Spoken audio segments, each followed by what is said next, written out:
মমতা বন্দ্যোপাধ্যায়কে ছাড়া কি বিজেপির বিরুদ্ধে লড়াই হবে?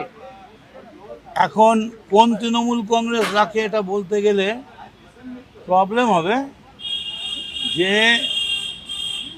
তৃণমূল কংগ্রেস রাখে যে যেখানে ডাকে সাড়া দেবে সে সেখানে যাবে। তবে আমি মনে করি একটা ব্রিগেড ভরিয়ে দেওয়া তৃণমূল কংগ্রেসের কাছে কোনো ফ্যাক্টর না। কালীঘাটপন্থী তৃণমূল বলছে যে আপনি ভয়ে এখানে যোগদান করলেন, যেহেতু ইডি কিন্তু আপনাকে সিবিআই ED ডেকেছে, নোটিশ আপনার করেছে ছেলে তাই।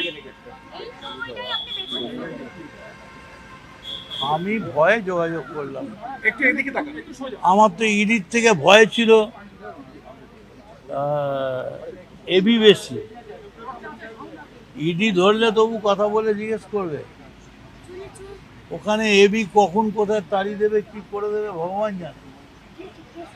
আর আমি ইডিকে, অভিষেক বন্দ্যোপাধ্যায় জীবনে যায়নি, আমি 27 মাস জেলে ছিলাম, পার্টির বিরুদ্ধে বলিনি,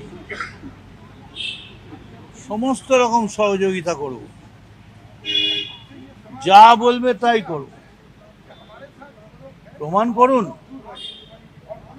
যে মদন মিত্র টাকা নিয়ে চাকরি দিয়েছে, মদন মিত্র গয়না নিয়ে চাকরি দিয়েছে, একটা কাজ করুন না, এটা প্রমাণ না করে একটা গণভোট করে দিন না বাংলায়,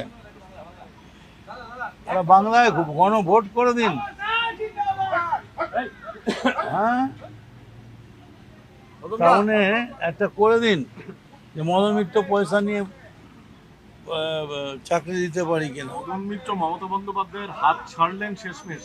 এত দশকের পর দশকের ছায়া সঙ্গী, অনেক লড়াইয়ের সাক্ষী 21শে জুলাই ছায়া সঙ্গী মানে উনি এগিয়ে যেতেন, ওর ছায়াটাকে আমি ফলো করতাম, কিন্তু পার্শ্ব সঙ্গী নয়।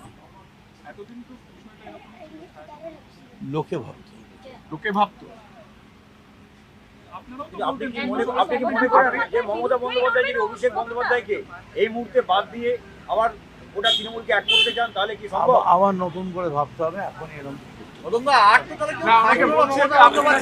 মমতা বন্দ্যোপাধ্যায়ের সঙ্গে আপনার মতো লোক বেরিয়ে গেলেন, কে থাকলো? উনি তো একদম একা নিঃসঙ্গ। দেখুন আমি আর পারছি না।